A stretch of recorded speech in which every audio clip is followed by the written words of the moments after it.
Capítulo 16. Servidores de la paz. La diferencia a las paramitas de las acciones ordinarias es que aquellas se basan en prajna. Prajna es una manera de ver que se disuelve continuamente cualquier tendencia a utilizar las cosas para afirmar el suelo bajo nuestros pies. Es como un detector de basura que nos protege de creernos virtuosos o que tenemos siempre la razón. Supón que hubiera un lugar al que pudiéramos ir a aprender el arte de la paz, una especie de campamento de entrenamiento para guerreros espirituales. En lugar de pasar horas y horas disciplinándonos para derrotar al enemigo, podríamos pasar horas y horas disolviendo las causas de la guerra. Un proyecto así podría llamarse Entrenamiento para Bodhisattvas o Formación para los Servidores de la Paz. La palabra bodhisattva hace referencia a aquel que se hace comprometido con el camino de la compasión.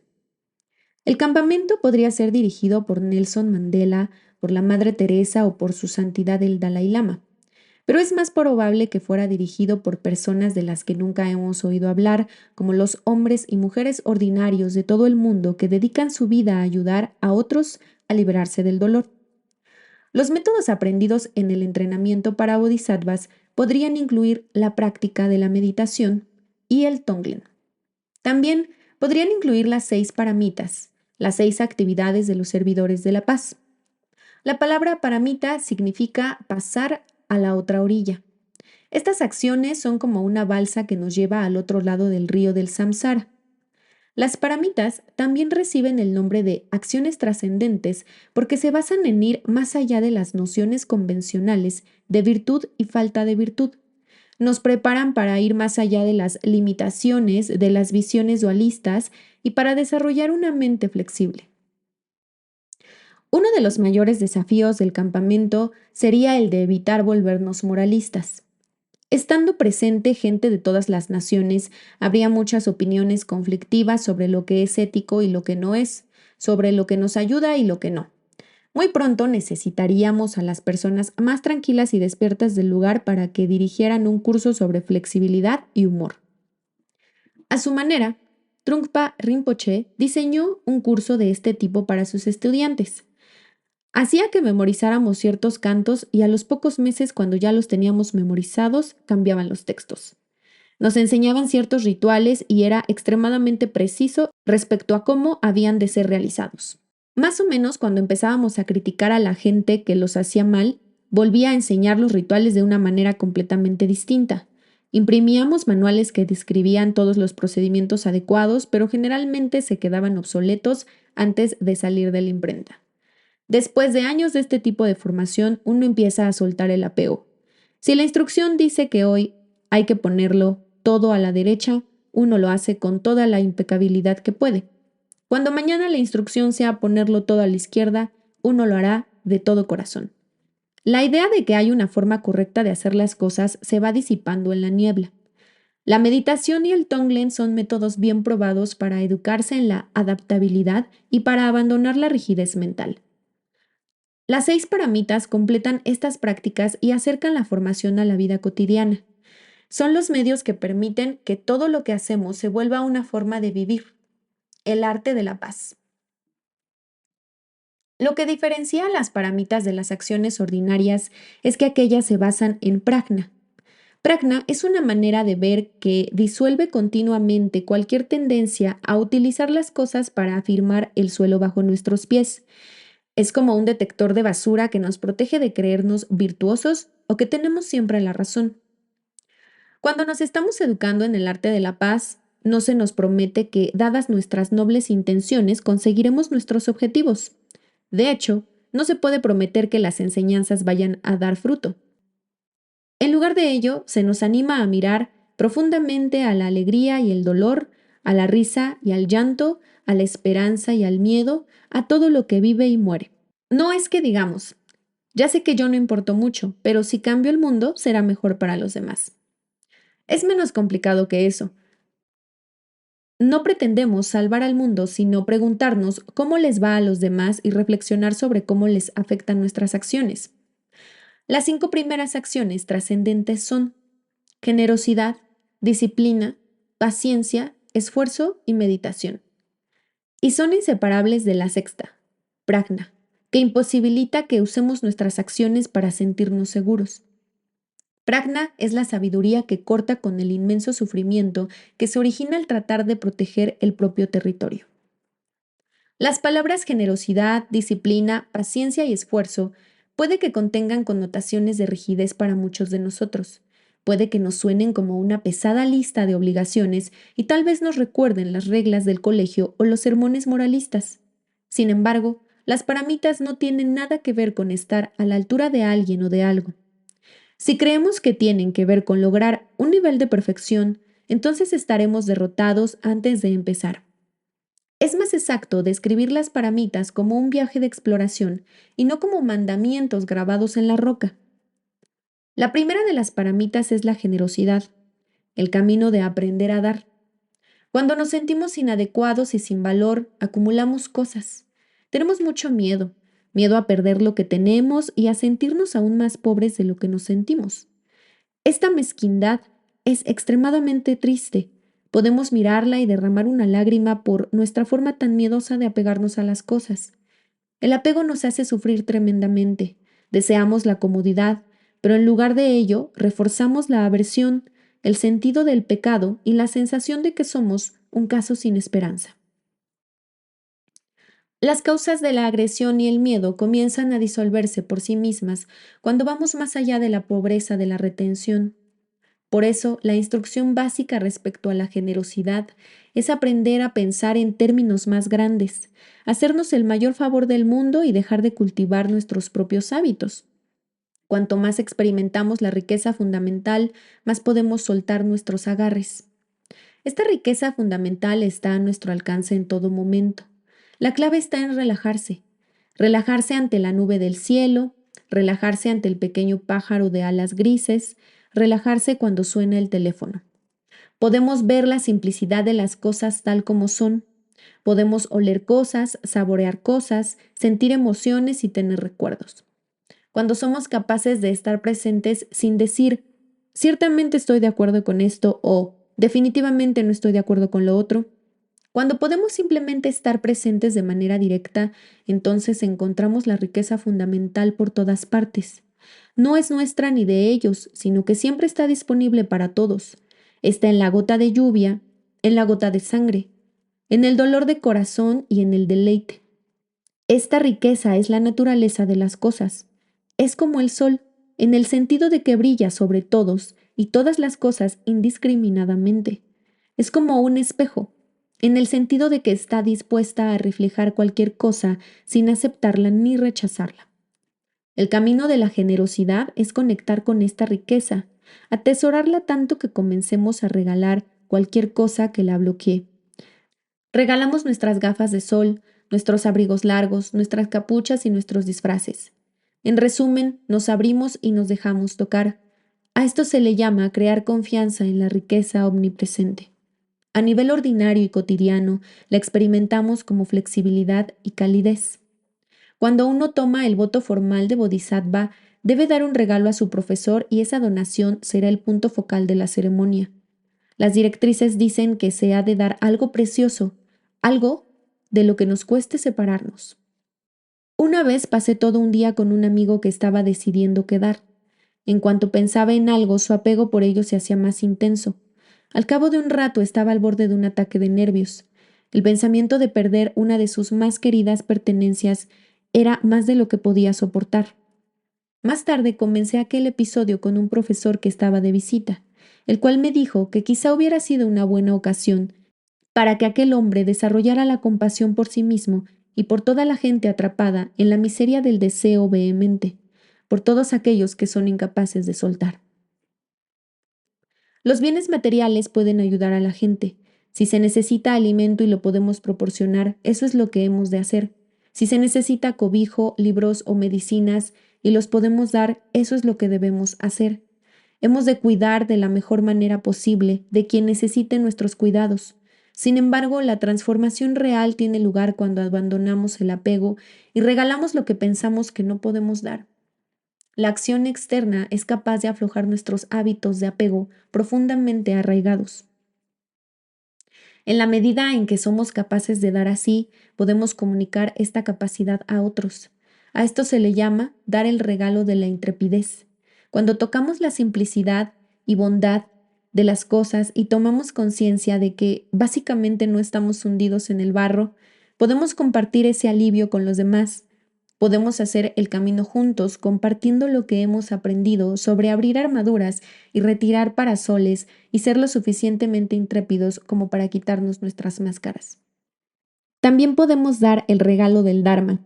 En la medida de nuestra capacidad, podemos dar instrucciones de meditación y hablar a la gente del Tonglen, ofrecer a los demás libros y cintas, hablarles de charlas y sesiones prácticas.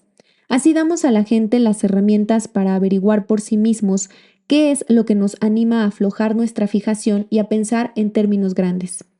Disolver las causas de la agresión requiere de disciplina, una disciplina suave pero precisa.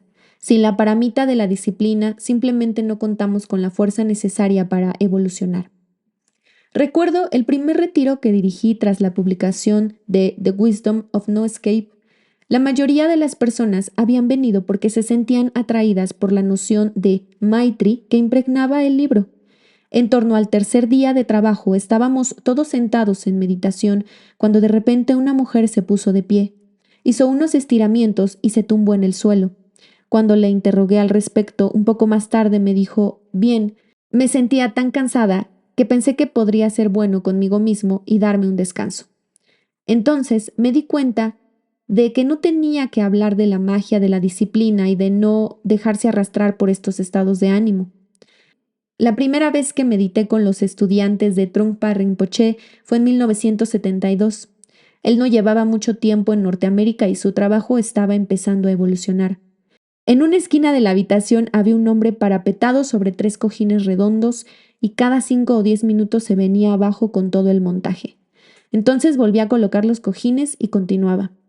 Otra estudiante daba saltos y salía corriendo de la habitación llorando.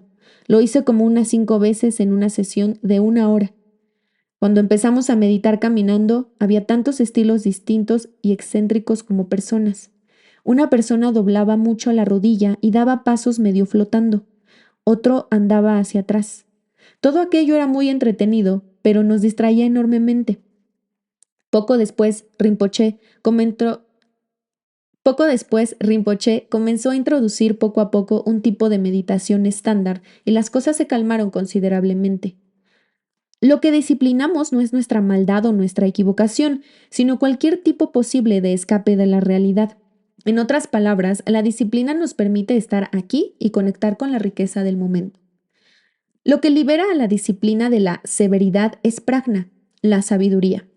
Disciplina no equivale a decirnos que no debemos disfrutar nada placentero o que debemos controlarnos a toda costa. Por el contrario, el camino de la disciplina nos proporciona el ánimo necesario para poder abandonarnos. Es una especie de proceso de deshacer que nos ayuda a ir contra el núcleo de nuestros hábitos dolorosos. A nivel externo, podemos pensar en la disciplina como en una estructura temporal. Por ejemplo, un periodo de meditación de media hora o una clase de Dharma de 2 horas. Probablemente el mejor ejemplo del uso de la disciplina es la técnica de meditación. Nos sentamos en cierta posición y somos todo lo fieles a la técnica que podemos. Dirigimos ligeramente la atención a la expiración una y otra vez en medio de nuestros cambios de humor, de nuestros recuerdos, dramas y aburrimiento. Este proceso tan simple y repetitivo es como invitar a la riqueza básica a entrar en nuestras vidas. Por lo tanto, seguimos las instrucciones como otros cientos de meditadores que han hecho antes que nosotros. Dentro de esta estructura, procedemos con compasión. Así, a nivel interno, la disciplina consiste en volver a la delicadeza, a la honestidad, a soltar. Consiste en encontrar el punto de equilibrio entre lo demasiado tenso y lo demasiado laxo, entre lo demasiado relajado y lo demasiado rígido. La disciplina nos proporciona el apoyo necesario para ralentizarnos lo suficiente y estar lo suficientemente presentes para que podamos vivir nuestra vida sin hacernos un gran lío con ella. Nos proporciona la fuerza necesaria para dar nuevos pasos hacia la ausencia de suelo bajo los pies. La paramita de la paciencia es el antídoto de la ira. Es una forma de aprender a amar y a cuidar de cualquier cosa que nos encontremos en el camino. Cuando hablamos de paciencia, no nos referimos a soportar las situaciones, a sonreír y aguantar. En cualquier situación dada, en lugar de reaccionar repentinamente, podemos masticarla, olerla, mirarla y abrirnos a ver qué contiene. El opuesto de la paciencia es la agresión, el deseo de saltar y moverse, de poner más presión en nuestras vidas, de tratar de llenar el espacio. El camino de la paciencia incluye actitudes como relajarnos, abrirnos a lo que está ocurriendo y experimentar la sensación de maravillarnos. Una amiga me contó que cuando era niña, su abuela, que era una india cherokee, se llevaba de paseo a ella y a su hermano para ver animales y les solía decir: si os quedáis quietos, veréis algo, y si estáis muy silenciosos, oiréis algo. Aunque aquella nunca empleó la palabra paciencia, eso es lo que mi amiga y su hermano aprendieron. Una de las formas de practicar la paciencia es hacer tonglen.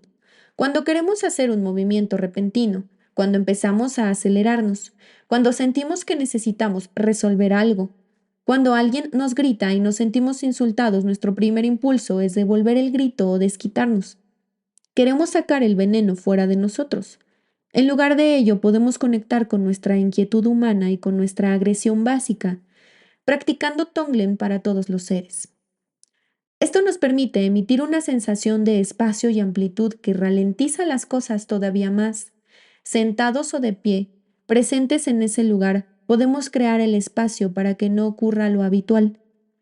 El hecho de darnos tiempo para conectar, para saborear y ver la situación puede hacer que nuestras palabras y acciones resultantes sean muy diferentes.